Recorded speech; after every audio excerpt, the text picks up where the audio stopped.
la série Se simplifier la vie pour vivre l'essentiel.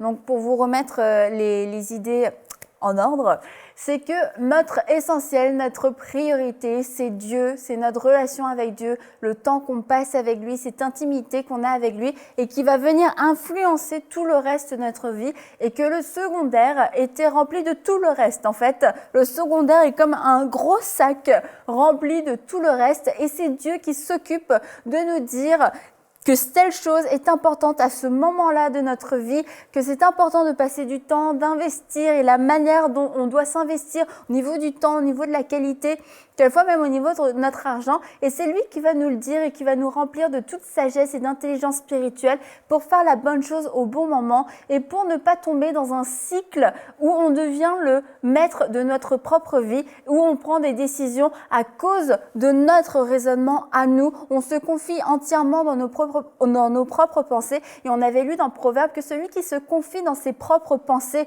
qui se confie en lui-même, est un homme stupide, et que celui qui se confie dans la sagesse de Dieu est un homme qui va échapper au danger, est un homme qui sera délivré. Et nous voulons vivre cette vie, une vie qui est sûre en Christ. Et la manière dont nous pouvons la vivre, c'est en regardant notre priorité, Dieu. Toujours, toujours, toujours. Peu importe ce qui se passe, peu importe les circonstances de notre vie, si nous gardons cette priorité, nous sommes sûrs de toujours faire les bons choix. Nous sommes sûrs de toujours faire la bonne chose au bon moment. Et on avait parlé des vies occupées, la différence entre une vie occupée et une vie qui porte du fruit. Et on a vu que les occupations peuvent venir nous envahir, peuvent être très faciles à venir nous disperser, nous dissiper, nous distraire du vrai but de notre vie, de notre vraie destinée. Et c'est pour ça qu'il y a une décision à prendre quant à ces occupations multiples dans nos vies. Est-ce que je veux chaque jour traiter toutes ces choses-là, traiter un quotidien et ne rien accomplir réellement comme Dieu me l'a demandé de faire? Ou alors est-ce que je décide de dire à Dieu, Seigneur, que veux-tu que je fasse? Comment veux-tu que je le fasse? Je veux, comme Marie, pouvoir choisir la bonne part, celle qui ne me sera pas ôtée, celle qui reste, celle qui demeure, celle qui est importante, celle que toi tu me montres au moment où tu me le montres. Et on avait vu que dans ces habitudes qu'on avait, qui nous occupaient la vie, souvent il y avait aussi une mauvaise mentalité qui était derrière. Une mentalité aussi d'éducation, quelquefois juste parce qu'on l'a fait, on nous a toujours appris à le faire comme ça, on continue de le faire comme ça et on croit que c'est comme ça qu'on doit le faire et que c'est la seule manière de le faire. Et on a vu qu'il y a une autre motivation qui est un peu plus malsaine, je dirais. L'autre est tout aussi dangereuse, mais elle est moins malsaine parce qu'on la recopie juste par imitation, juste parce qu'on ne sait pas qu'on peut faire autre chose. Mais je crois que vous avez compris qu'il y a une autre opportunité devant vous, qu'il y a une liberté en Christ qui nous permet de pouvoir faire les choses différemment. Et on avait vu cette autre motivation qui était la pression, la performance, le regard des autres, cette recherche finalement d'approbation des autres. Et on a pris l'exemple de tondre sa pelouse parce que tout le monde dans la rue la tond, et sinon nous on a l'air d'une espèce de maison à l'abandon, comme si on prenait pas soin de nos affaires, et du coup on décide de tondre notre pelouse, on décide que nos week-ends vont être rythmés par ça parce que la rue le fait, donc moi aussi je vais le faire sans consulter, sans m'arrêter sur ce que Dieu me dit de faire, sans me consulter et accepter ce que Dieu me dit. Passe du temps avec tes enfants, c'est l'exemple qu'on avait donné. Et je voudrais aussi parler par rapport à notre engagement dans l'Église ou dans le ministère. Parce que toutes ces choses-là, oui, c'est très pratique et ça fait partie de nos vies. Mais il y a aussi cet engagement qui est spirituel. Et là, on dirait qu'il n'y a plus aucun principe qui fonctionne. Oui, bon, ça c'est vrai pour passer l'aspirateur, pour repasser des vêtements et pour tondre le gazon. C'est vrai que, bon, finalement, on peut se permettre un peu plus de liberté. Mais quand il s'agit des choses spirituelles, en tout cas dites spirituelles, on dirait que là, on a un blocage et que c'est plus difficile pour nous d'avoir de l'intelligence et de la sagesse spirituelle, ce qui est un peu paradoxal. Et je vais vous donner un exemple très simple, et j'aime vraiment l'église locale et je crois qu'on doit participer comme on peut, vraiment, mais comme on peut selon nos disponibilités, selon notre motivation, selon notre disposition aux réunions de notre église. Parce que l'église locale, s'il n'y a personne qui y va, s'il n'y a personne qui participe aux réunions, c'est dommage parce que ce que le pasteur a apporté, c'est pour nous faire du bien. Et c'est que ça répond à certains besoins. Mais on n'a pas l'obligation d'aller à absolument toutes les réunions dans notre église. Et il y a des églises, ils ont des programmes très chargés, mais des programmes ciblés et des programmes où on retrouve quelquefois toujours les mêmes personnes. Tu retrouves toujours des gens et c'est pas des gens qui sont vraiment plus disponibles. C'est des gens qui viennent parce qu'ils sont motivés par un désir de performance, par le désir quelquefois de se faire voir par le pasteur, lui dire « Regarde, je suis là, tu peux me confier des responsabilités, je peux être le prochain à prendre ta relève. » Et se montrer de cette façon-là et aussi quelquefois pour comme acheter son salut ou en tout cas le conserver, de croire que ça plaît à Dieu si je vais à toutes les réunions. Et quand les gens en votre présence sont quasiment condamnés parce que tu es partout, tu es à toutes les réunions, on ne sait pas comment tu fais, mais tu es à toutes les réunions. Et en fait, si on regarde réellement ta vie, on voit qu'il y a beaucoup de désordre dans ta vie. Oui, tu es à toutes les réunions, mais chez toi, c'est un désordre monumental. Ta vie de famille, ta vie de couple, c'est le désordre. Il n'y a personne qui n'a jamais aucun repas dans ta maison parce que tu es toujours à l'église. Ou personne ne te voit jamais parce que tu es toujours à l'église. Parce que non, il faut que j'aille à l'église. Il faut que je fasse telle chose pour tel frère, pour telle sœur. Et là, encore une fois, même si ça concerne ce qu'on appelle les choses spirituelles, Dieu nous donne une intelligence et un discernement pour savoir ce qui est bon, savoir ce qui est utile pour nous, savoir là où je dois aller. Et je ne peux pas forcément, selon la saison de ma vie, participer à toutes les réunions.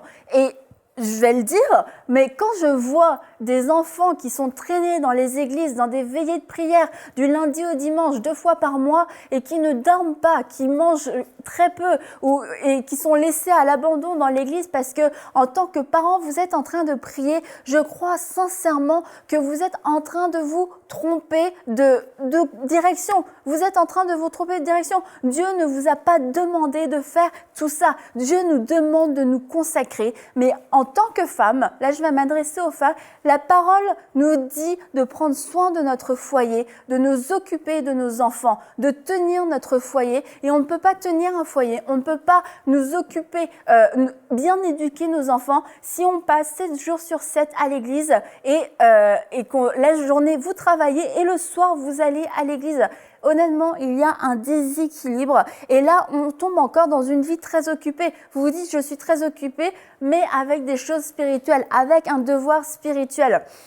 Et là est le danger, c'est de penser que parce que c'est spirituel, c'est encore plus obligatoire, c'est encore plus grave si vous ne le faites pas. Vous devez aller à votre église, vous devez participer aux événements de votre église, vous devez faire partie de la vie de votre église, mais vous ne devez pas, vous n'avez aucune obligation de participer à absolument toutes les réunions de votre église si c'est au détriment de tout le reste de votre vie. Ça ne peut pas être inspiré de Dieu. Ça ne peut pas être une sagesse qui est inspirée de Dieu parce que cette sagesse-là qui serait inspirée de Dieu ne créerait pas le désordre. Et on l'a dit dans la première session, c'est que la bénédiction n'est suivie d'aucun chagrin. Donc si tu passes ton temps à l'église, ou même pas à l'église, même si tu passes ton temps à prier, si tu passes ton temps dans les choses spirituelles, dans les hautes sphères spirituelles, mais qu'après il faut ramasser les pots cassés parce que rien ne fonctionne dans ta vie, c'est qu'il y a un problème, c'est qu'il y a quelque chose que tu n'as pas fait de la bonne façon. Et là, tu dois dire, Seigneur, est-ce que je gère mal mon temps? Est-ce que je suis tombée dans une espèce de performance spirituelle? Est-ce que j'ai essayé d'impressionner les hommes? Vraiment, sonde mon cœur, sonde mes motivations, sonde mes motifs et montre-moi pourquoi réellement je fais ces choses-là. Et vraiment, pour les choses spirituelles, c'est fou comme on peut facilement manquer d'intelligence spirituelle parce que on a facilement cette mauvaise conscience ou cette condamnation, qu'il faut toujours en faire plus. Or, nous vivons dans la grâce.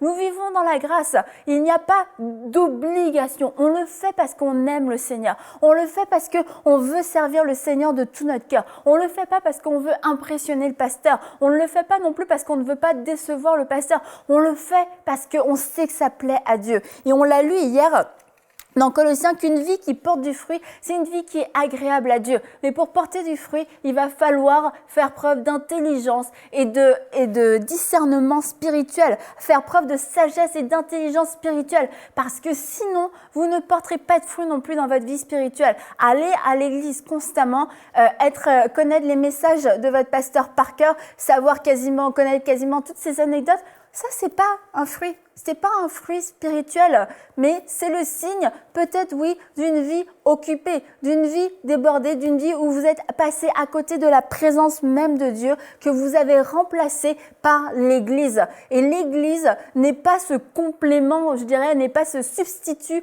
à Dieu lui-même. Non, Dieu nous a dit de faire partie d'une Église parce que c'est bon pour nous. C'est une famille spirituelle et cette famille spirituelle se regroupe, se réunit pour adorer Dieu, pour passer du temps dans la présence de Dieu, pour recevoir de Dieu. Mais cette famille spirituelle ne doit pas remplacer Dieu, ne doit pas être un substitut à la présence de Dieu parce que vous vous sentez mal, parce que vous vous sentez seul, parce que comme ça vous avez l'impression que Dieu est content de vous. Non, Dieu n'a pas besoin de ça pour être content de vous. Dieu a déjà envoyé son fils Jésus avant même que tu sois né, avant même que tes parents soient nés, avant même que quiconque de ta famille proche soit né. Mais en tout cas, c'est que Jésus est déjà venu sur terre. Jésus a payé le prix pour nous alors qu'on n'avait rien prouvé, on n'avait rien accompli. Nous marchons dans cette grâce, marchons dans cette liberté et je crois que Dieu m'approuve, je crois que Dieu m'aime, non pas parce que je vais à l'église, mais parce qu'il me l'a démontré par son salut, parce qu'il m'a pardonné de ses péchés, de mes péchés,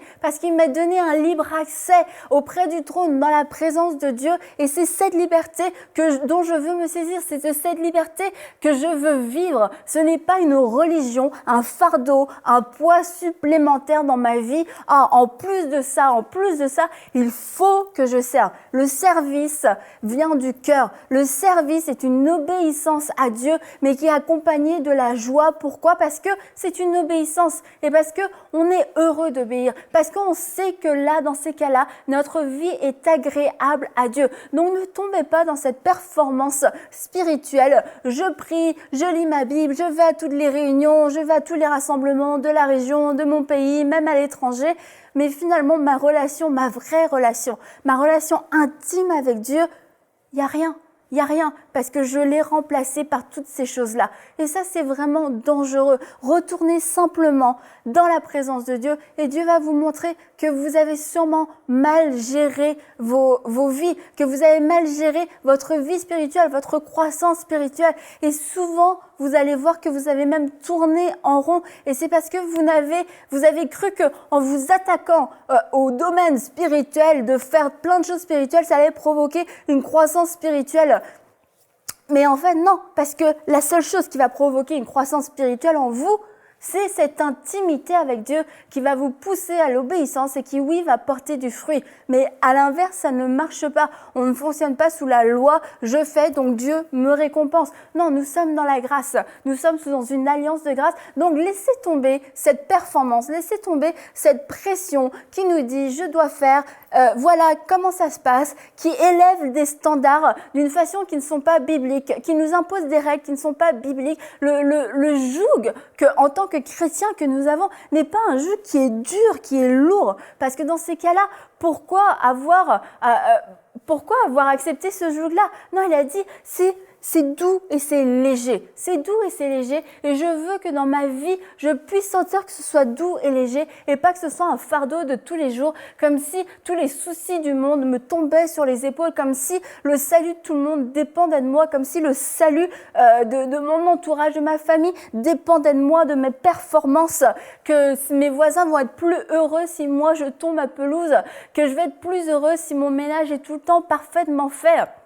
Ce sont des fausses manières de penser, des mentalités qui sont tordues, des mentalités qui sont polluées, peut-être parce qu'on a été habitué à penser comme ça, mais vraiment je vous encourage à renoncer à ces mentalités, à ce que ces mentalités soient brisées dans votre vie pour retourner simplement à la simplicité de Christ et retrouver une simplicité dans votre vie pour vous concentrer, vous focaliser sur ce qui est vraiment important. Et la société va constamment nous bombarder, vous bombarder de ce que vous devriez faire, de ce dont vous avez besoin, de tous les efforts que vous pourriez faire pour l'avoir. Et c'est toujours ce plus dans la convoitise, dans la performance et dans la pression qui nous défocalise totalement de notre priorité numéro 1, de notre relation avec Dieu, qui n'a besoin de rien, si ce n'est de nous, d'avoir un cœur ouvert et d'être là avec Dieu. Et nous n'avons besoin de rien pour vivre, pour conserver, pour protéger notre priorité.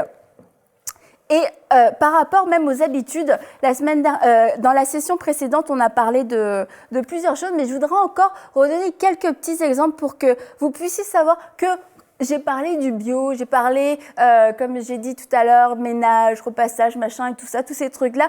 Mais c'est qu'on a le droit, mais on a le droit aussi de ne pas le faire. J'ai le droit de faire du bio, de manger bio. J'ai le droit de ne pas manger bio. J'ai le droit de coudre mes propres vêtements. J'ai le droit de ne pas coudre mes propres vêtements. Et qui a mis ce joug-là sur votre vie? Qui a instauré cette loi-là dans votre vie que vous devez ou que vous ne devez pas parce que c'est pas bien, parce que c'est bien?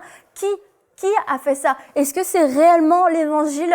Est-ce que c'est réellement vos propres convictions? Est-ce que vous croyez que ça apporte vraiment quelque chose de meilleur et quelque chose de bon à votre famille? Et c'est des questions que vous devez vous poser parce que si vous êtes dans une vie où vous êtes débordé, une vie où vous êtes constamment frustré, il faut faire quelque chose. Il faut faire quelque chose parce que vous ne pouvez pas continuer comme ça. On est comme une bombe à retardement ou alors tout simplement on s'éteint. Petit à petit, on se fane et puis au pire des cas, on devient aussi amer et désagréable parce que le bonheur des autres nous dérange.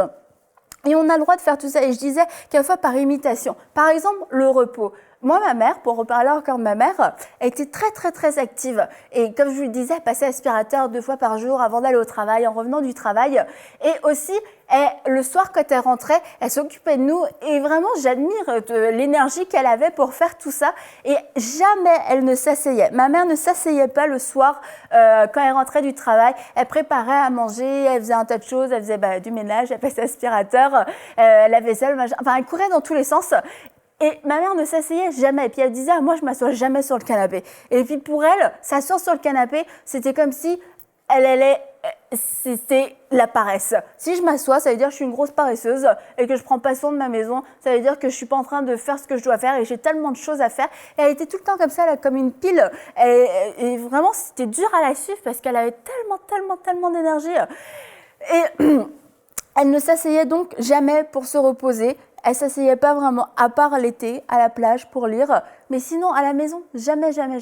Et moi, pendant longtemps, j'ai cru que de s'asseoir sur ton canapé, c'était la même chose, sortie de l'adolescence, d'accord? Parce qu'à l'adolescence, j'aimais bien m'asseoir sur mon canapé. Mais sortie de l'adolescence, j'avais l'impression que moi aussi, si je m'asseyais sur le canapé, c'est comme si j'étais en train de dire au monde entier, je suis une grosse paresseuse, je fais rien de ma vie, je passe ma vie sur mon canapé. On achète un canapé, c'est pour s'y asseoir. On a le droit de s'asseoir sur notre canapé. On a le droit de pouvoir s'arrêter. On a le droit de pouvoir avoir un moment pour nous, un moment où on ne fait rien, où on n'a pas cette culpabilité. Ah oui, mais elle, un tel, elle le fait pas. Elle, un tel, elle s'arrête jamais. Elle est sûrement en train de préparer un super truc. Elle est en train de construire un calendrier de l'Avent avec ses propres mains plutôt que d'aller l'acheter. Et on est tout le temps dans cette comparaison, on est tout le temps dans cette pression encore de l'extérieur qu'on n'a pas le droit de le faire parce que quelqu'un d'autre va faire mieux, parce que quelqu'un d'autre est en train de faire autre chose et que moi aussi je pourrais être en train de faire autre chose. Et en fait, ça c'est des rivalités, c'est de la compétition. Et la compétition est quelque chose, c'est aussi qui va nous pousser à l'excès, qui va nous pousser à bouleverser l'ordre que Dieu a instauré dans nos vies. En tout cas, l'ordre que Dieu veut instaurer dans nos vies, parce que la compétition va toujours nous pousser à gagner, va toujours nous pousser à faire mieux que quelqu'un d'autre. Et notre but, c'est pas de faire mieux que quelqu'un d'autre, c'est pas de battre quelqu'un, c'est pas d'être meilleur que quelqu'un d'autre, c'est d'avoir une vie agréable à Dieu. Et j'aimerais qu'on relise ensemble ce verset dans Colossiens 1:9. à partir du verset 9. « C'est pour cela que nous aussi, depuis le jour où nous en avons été informés, nous ne cessons de prier Dieu pour vous et de demander que vous soyez remplis de la connaissance de sa volonté en toute sagesse et intelligence spirituelle, pour marcher d'une manière digne du Seigneur et lui être entièrement agréable, portant des fruits en toutes sortes de bonnes œuvres et portant du fruit en toutes sortes de bonnes œuvres. » Et vous voyez, pour marcher d'une manière digne du Seigneur et lui être entièrement agréable. Or, une vie qui est dirigée par la compétition, une vie qui est dirigée par des rivalités, par des jalousies, on n'arrivera pas à avoir une vie qui est agréable à Dieu. Parce que le moment où Dieu va nous dire « Ok, là maintenant, tu te tais, maintenant tu arrêtes de performer, tu arrêtes de t'agiter, tu arrêtes, comme il a dit à Marc, tu t'agites pour peu de choses. » Le moment où Dieu va nous le dire, on n'arrivera pas à arrêter parce qu'on va se dire non, lui il est en train de le faire et moi je le fais pas. Donc je suis en train de perdre et on perd cette notion d'être agréable à Dieu. Être agréable à Dieu, il n'y a pas de critères de comparaison avec quelqu'un d'autre. Il n'y a pas tu seras agréable à Dieu plus qu'un tel ou moins qu'un tel. Non, c'est être agréable à Dieu, c'est notre seul critère d'approbation. Est-ce que Dieu m'approuve? Est-ce que Dieu aime ce que je fais? Est-ce que ce que je fais est agréable à Dieu et pas comparé à d'autres? Parce que comme on l'a dit dans la première session, ce qui est bon pour moi n'est pas forcément bon pour vous. Le meilleur pour vous, votre meilleur à vous, n'est pas le meilleur pour moi. Et comme on vient de le dire aussi, on a le droit de faire certaines choses et on a le droit de ne pas faire certaines choses. Car c'est chacun qui voit, chacun sait ce qui est bon pour lui et chacun doit apprendre à marcher selon ses propres convictions, selon ses besoins et selon son appel, selon sa destinée et surtout selon ce que Dieu va lui dire. Or, Dieu ne nous dit pas à nous tous exactement la même chose. Donc si moi je me fie et je me compare à mon voisin ou à ma voisine, je vais juste chercher à les battre, à être meilleur, à les surpasser et ça va être l'objectif de ma vie et ce ne sera pas d'être agréable à Dieu. Et on va lire dans Jacques 3 au verset 13, « Lequel parmi vous est sage et intelligent, qu'il montre par un bon comportement ses œuvres empreintes de douceur et de sagesse. Mais si vous avez dans votre cœur une jalousie amère et un esprit de rivalité, ne faites pas les fiers et ne mentez pas contre la vérité. Une telle sagesse ne vient pas d'en haut. Au contraire, elle est terrestre, purement humaine, démoniaque.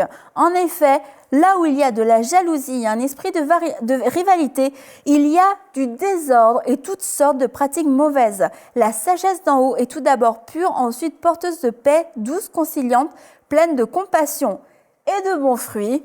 Elle est sans parti et sans hypocrisie.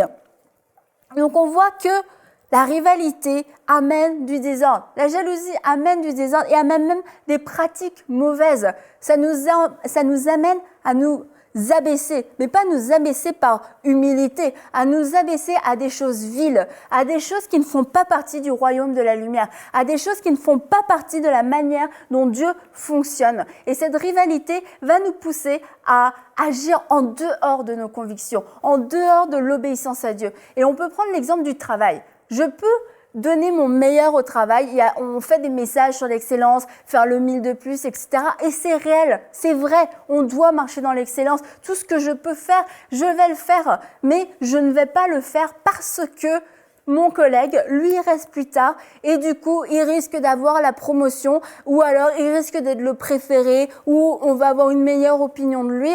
Et du coup, lui, il reste super tard et moi, j'ose pas partir tant qu'il n'est pas parti. Sauf que ton collègue, il est célibataire. Ton collègue, il n'y a personne qui l'attend. Et ton collègue, tu ne sais pas qu'en fait, il reste au travail parce qu'il trouve ça triste de rentrer chez lui, parce qu'il n'a personne qui l'attend, parce qu'il n'a pas de repas, parce qu'il n'y a rien, parce que lui, sa vie, c'est son travail. Mais toi, et même sans que sa vie soit aussi triste, peu importe la raison pour laquelle finalement il reste au travail, mais toi, tu as une famille, tu as des enfants, et ta famille, tes enfants ne te voient plus jamais parce que tu ne veux pas partir de ton travail avant que ce collègue soit parti. Et là, tu es en train de bouleverser tout l'ordre que Dieu veut mettre dans ta vie. Tu es en train de bouleverser tes priorités. Tu es en train de laisser le travail devenir ce qui influence ta vie. Tu es en train de laisser le travail diriger la manière dont tu vas aimer ta famille, dont tu vas aimer ton conjoint, dont tu vas éduquer tes enfants. Et pourquoi? Parce que la vraie source de tout ça, c'est une rivalité, c'est une jalousie, de se dire